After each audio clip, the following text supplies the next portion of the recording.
English में जब answer writing करोगे तो क्या लिखोगे इनको? भावाज। कितने भाव होते हैं? भाव होते हैं 8। मतलब अभिनव गुप्त से पहले कितने भाव थे? 8। 9वां था अभिनव गुप्त का। अभी कितने हैं? 8। 8 कौन कौन से हैं? अपने सामने दिख रहे हैं, है ना? तो रति मतलब लव, हास्य, मिर्थ मतलब हंसना, हाँ, शोक सौरो। इंग्लिश में इनके नामों को ठीक से समझते जाना। लव, रति, हास्य, मिर्थ, शोक, सौरो, दुख। शोक मतलब दुख या सौरो, ठीक? हाँ, हो रहा ही, हाँ, हाँ, है ना? तो रति लव, हास्य, मिर्थ, शोक, सौरो, ठीक है? फिर क्रोध एंगर, क्रोध एंगर, उत्साह एनर्जी, उत्साह एनर्जी, भय टेरर, जुगुप्सा, जुगुप्सा डिस्गस्ट, विस्मय एस्टोनिशमेंट, है ना? विस्मय मतलब एस्टोनिशमेंट, आश्चर्य होना। देखो, लव मिर्थ, सौरो, सौरो मतलब दुख, एंगर गुस्सा, एनर्जी मतलब उत्साह ताकत, टेरर मतलब डर भय, डिस्गस्ट है ना? डिस्गस्ट मतलब घिनापन, हाँ, एस्टोनिशमेंट मतलब आश्चर्यचकित, एस्टोनिशमेंट शब्द भी सेम लग रहा है, देखो एस्टोनिशमेंट मतलब आश्चर्यचकित, ठीक है? हाँ, ओके। ये है भाव। टोटल कितने भाव हैं? 8। इन भावों को अच्छी तरीके से प्रिपेयर करके रखना है। Okay, done. प्रदर्शन नाटक, एक्टिंग, एक्टिंग, ठीक है। अभिनय कितने प्रकार का होता है? 4 प्रकार का, समझी? 4 काइंड्स ऑफ अभिनय। नंबर 1 नाट्य। नाट्य मतलब physical gesture, expression and movement, मतलब अंगिका, मतलब फिजिकल बनावट से बताना। अभिनय मतलब शारीरिक मुद्राओं के थ्रू बताना, एक्सप्रेशन से और मूवमेंट से। पहली बात आई समझ में? अभिनय तो वैसे ऐसे ही करते हैं, लेकिन ये फिजिकल गेस्चर, एक्सप्रेशन और मूवमेंट। नेक्स्ट वाचिक अभिनय। ये नाट्य अभिनय, वाचिक अभिनय, मुंह से अभिनय करना, just like voice module in dramatic speech. किसी भी बात को मुंह से प्रदर्शित करना, जैसे युद्ध हो रहा है तो माहौल बनाना। आ रहा समझ में? वाचिक अभिनय, हाँ, मतलब मुंह से ही पूरा, हाँ, मतलब वाचिक अभिनय। आ रहा है समझ में? जैसे महाभारत में संजय पूरा वाचिक अभिनय कर रहा था। संजय को जानती हो ना, जिसने धृतराष्ट्र को पूरा महाभारत मुंह से सुनाया, है ना? ठीक, नहीं आया समझ में? अरे संजय एक व्यक्ति था जिसने पूरे महाभारत को धृतराष्ट्र को मुंह से वाचिक अभिनय के थ्रू ही पूरा ये सुनाया था, ताकि उसको एहसास हो कि यार मतलब रियल में कैसा हुआ था ये, ठीक? हाँ जी। अब देखें, नाट्य अभिनय हो गया, वाचिक अभिनय हो गया, आहार्य चीजों को costume, makeup, props and drapery, इनके थ्रू बताना कि हम क्या प्रदर्शित करना चाह रहे हैं। हाँ बिल्कुल बता रहे हैं, पहले एक एक समझ लो। कॉस्ट्यूम, कपड़े पहन के ही पता चल जाता है कि आप किसकी एक्टिंग करने वाले हो। फटे पुराने कपड़े पहनोगे मतलब गरीब की करोगे, राजा के कपड़े पहनोगे तो राजा की करोगे। मेकअप से पता चल जाता है ना, चलता है नहीं मेकअप से पता? हाँ, प्रॉप्स एंड ड्रेपरी, ये भी साज सामान ही है आसपास के, ठीक? कुछ स्पेशल होते हैं, ठीक है? नाट्य अभिनय हो गया, वाचिक अभिनय, आहार्य अभिनय, और अब अंतिम है सात्विका। इसको हिंदी में बोलते हैं सात्विक अभिनय। अपन बोलते हैं सात्विक आहार, हाँ, सात्विक आहार, अरे सात्विक आहार लो, ये वही शब्द है सात्विका। हाँ, इंग्लिश में सभी में ए लग जाता है। ये नाट्य, वाचिक, आहार्य, सात्विक। अब वो अभी बताएंगे, है ना? तो देखें, physical reaction of inner emotion and states, ऐसे समझो। हाँ, मान लो कि अंदर दुख है ना? तो आप सिर्फ दुख को जताने के लिए आपने मुंह लटका लिया। अंदर खुशी है, आपके चेहरे पे चमक दिख रही है ना? सुटाई लग गई, तन्नक तन्नक दुख रहा है, जब छड़ी से लगती है मुक्का तो पता ही नहीं चलता। हाँ, ठीक है ना? आई बात समझ में? चलो, ये था हमारा 4 काइंड्स ऑफ और सब घर के कहते हैं अभिनय कर रही है। अभिनय। हाँ, घर के बोलते हैं कि अभिनय कर रही है कॉलेज से तकने के बाद। तो ये है, ठीक है ना, बात क्लियर? इसको डन कर दें। अब सुनो, द थ्योरी ऑफ रसा। अब यहाँ से बेसिकली स्टार्ट होती है रस थ्योरी। तो यहाँ बोला rasa as the cornerstone of Indian aesthetics. जो रसा थ्योरी है वो हमारे इंडियन एस्थेटिक का कॉर्नर स्टोन है। कॉर्नर स्टोन होने का मतलब होता है कि ये हाँ मुख्य पत्थर है, इसके बिना ये थ्योरी अधूरी है। एन एस्थेटिक इमोशन, ये एक सौंदर्य शास्त्र का एक ये इमोशन है, रस है ना, सौंदर्यता का क्या है, एक इमोशन। रसा is the production of combination of the विभाव, अनुभाव एंड द व्याभिचारी भाव। ये जो रस है ये 3 चीजों का कॉम्बिनेशन है, विभाव का, अनुभाव का, व्याभिचारी भाव का। तो इसी बात को संभालने के लिए एक बात बोली गई है कि विभाव, अनुभाव, व्याभिचारी संयोगत रस निष्पत्ति। इसका तात्पर्य ये हुआ कि विभाव, अनुभव और व्याभिचारी भाव के संयोग से रस की निष्पत्ति होती है। हाँ, आपने पढ़ा है, ये किसी महाराज ने बोला है, ये किसी ने, है ना, हमें भी याद नहीं आ रहा। तो बात आ गई समझ में? रस ये है, क्लियर? इतना आया समझ में? चलो आगे बढ़े।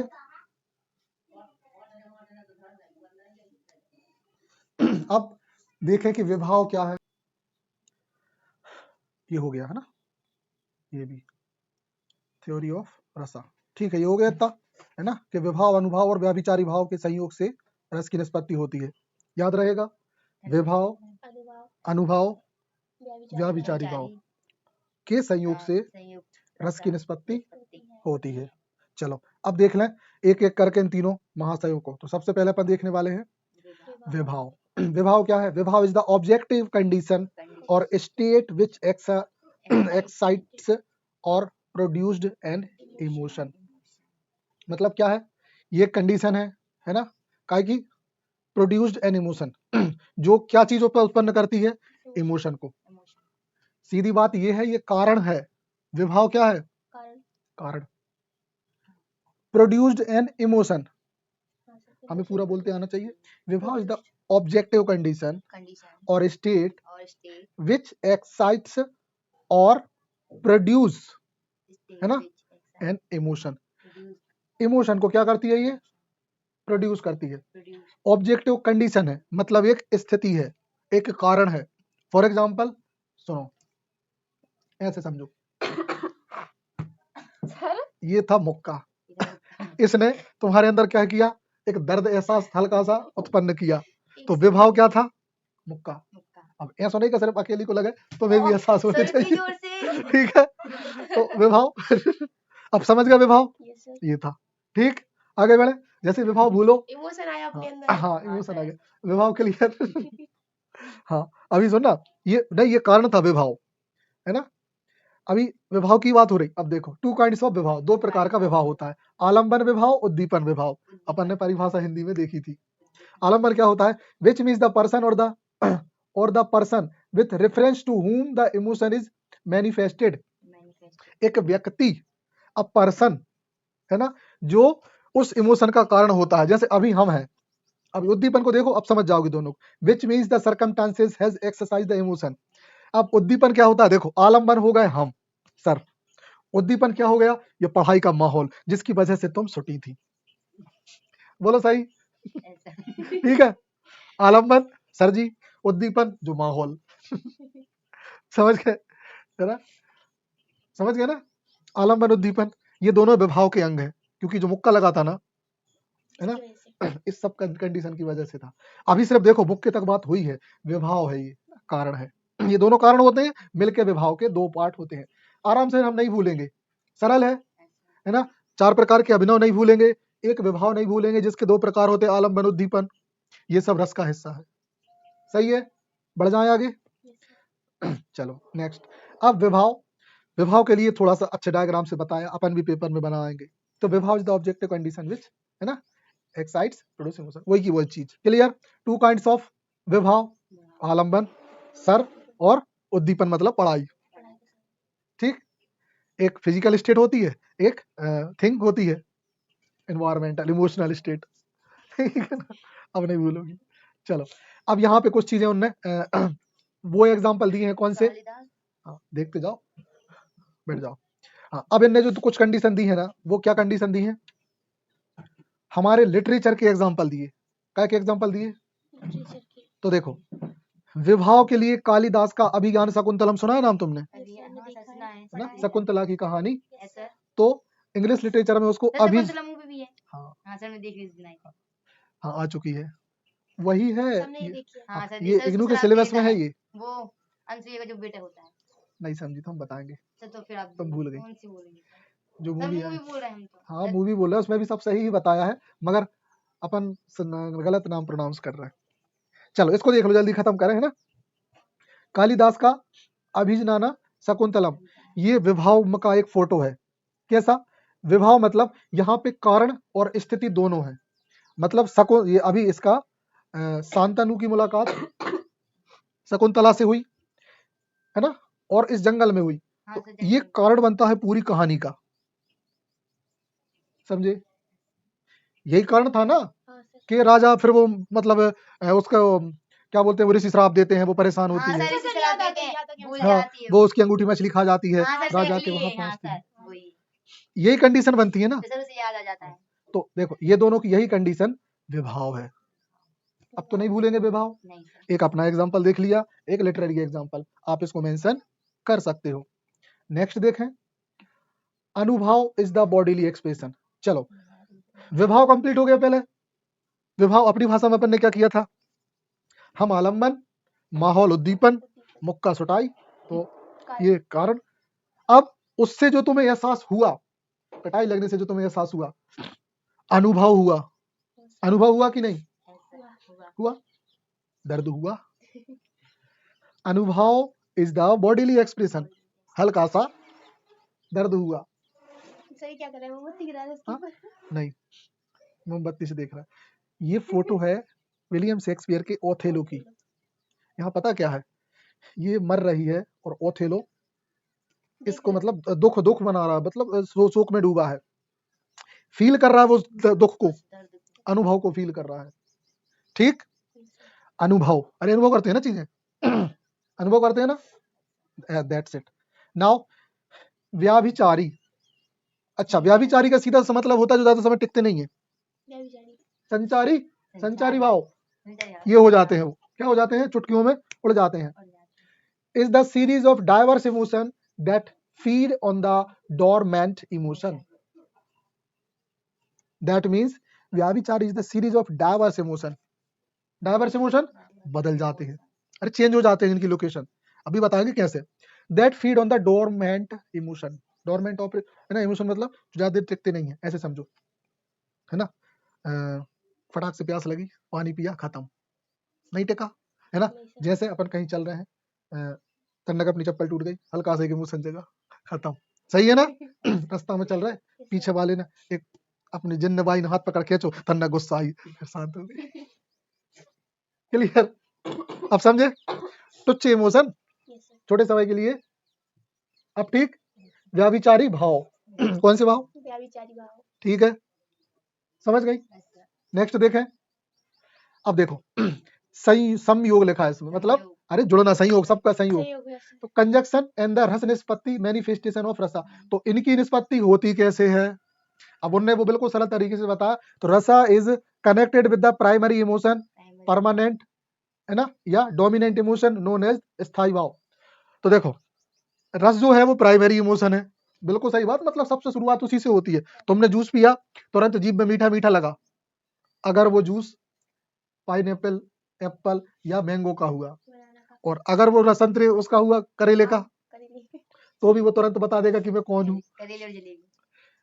बात क्लियर, प्राइमरी इमोशन है रस, रस क्या है, है ना। और उससे जो हमारे मन में आता है वो होता है क्या, स्थायी भाव। आप किसी भी चीज को खाते हो, पीते हो, महसूस करते हो, उसको भूलते नहीं हो। व्याभिचारी भाव छोटे समय के लिए होते हैं, स्थायी भाव बेटा स्थायी समझाते हैं, और वो दिमाग में हमेशा रहते हैं, बड़े बड़े। ठीक है, आगे बढ़े।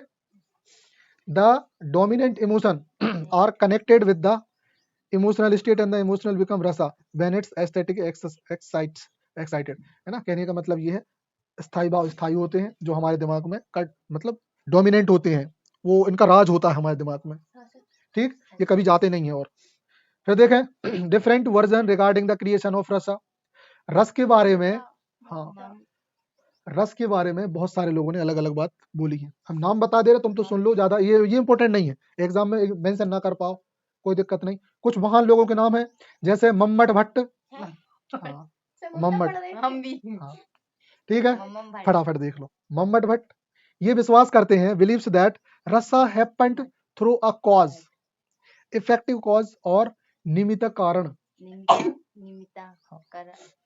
रस आता है किसी कारण की वजह से। कौन मानता था ऐसा? मम्मट, हाँ, बहुत बड़े ज्ञानी है ये, इनका नाम संस्कृत में देखती है मम्मट, हिंदी में मम्मट है ये, इंग्लिश में आप जो कुछ पढ़ लो, ठीक है, जैसे भी याद हो।